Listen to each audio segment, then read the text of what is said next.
Built in 1925, the Eugene O'Neill, formerly the Forrest Theatre, opened during the height of Broadway's popularity. By the 1920s, theater is a very public event, and New Yorkers were drawn to public events. They liked dressing up for the theater. They liked making it an evening. It had a very social function in New York. The 1920s were the boom period in New York theater construction. And in fact, today, we basically go to the theater in 1920s theaters. Originally named after Edwin Forrest, the first native-born American star on the Broadway stage, the theater was innovative from the start. It was a combination theater hotel, and this was the first. Also, it was the first steel frame theater. It used skyscraper technology to build a theater that would have large open spaces and that would also be less expensive to build than a theater in more traditional construction techniques.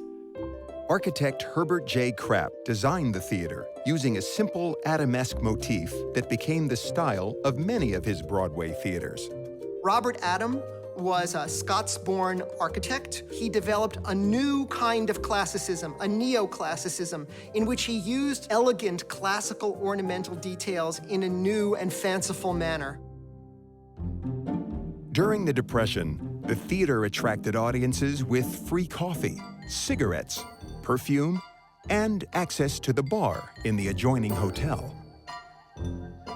In 1934, Tobacco Road, a provocative Depression-era drama, became the longest-running Broadway play of its day. Followed in 1947 by playwright Arthur Miller's first Broadway hit, All My Sons. And it's a really important work because it looks at the issue of war profiteering. And it asks us, what is the price of war and what is the cost of war? In 1959, the theater was renamed the Eugene O'Neill, after one of America's greatest playwrights. In the late 1960s, playwright Neil Simon bought the theater and had 10 of his plays produced there. Then, in 1982, the Jujamcyn Company acquired the theater from Neil Simon. Its first Tony-winning play was David Henry Hwang's M. Butterfly. We're utterly convincing. It's the first time I've seen the beauty of the story. Well, yes. That's based on a true story about a French diplomat who falls in love with a Chinese opera singer.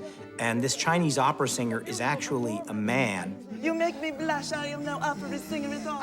And Butterfly is looking at how we convince ourselves of the illusions that we live with. In 2006, Spring Awakening, an alternative rock opera, came to the Eugene O'Neill.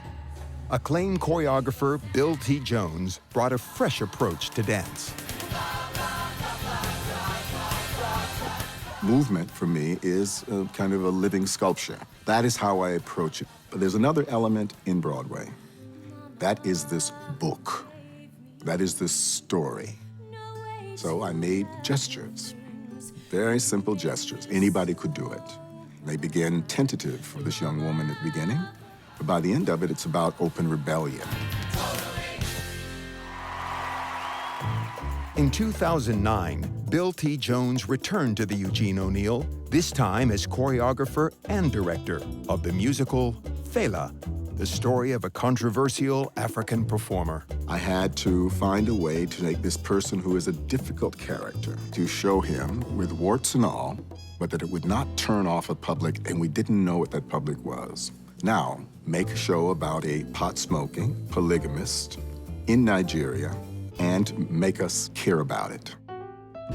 In 2011, the irreverent voice of the hit animated comedy series South Park came to Broadway. Book of Mormon is the most wonderfully constructed, very traditional musical with a completely new point of view. In other words, the bones are very traditional, but the voice is completely new, and that created a certain kind of magic. By continuing to present the work of innovative artists, the legacy of ingenuity continues at the Eugene O'Neill. What are the stories that need to be told, and how should they be told? This is what faces Broadway right now. That's the wonderful promise of it, and that's what's so scary about it. So be adventurous, but don't lose money.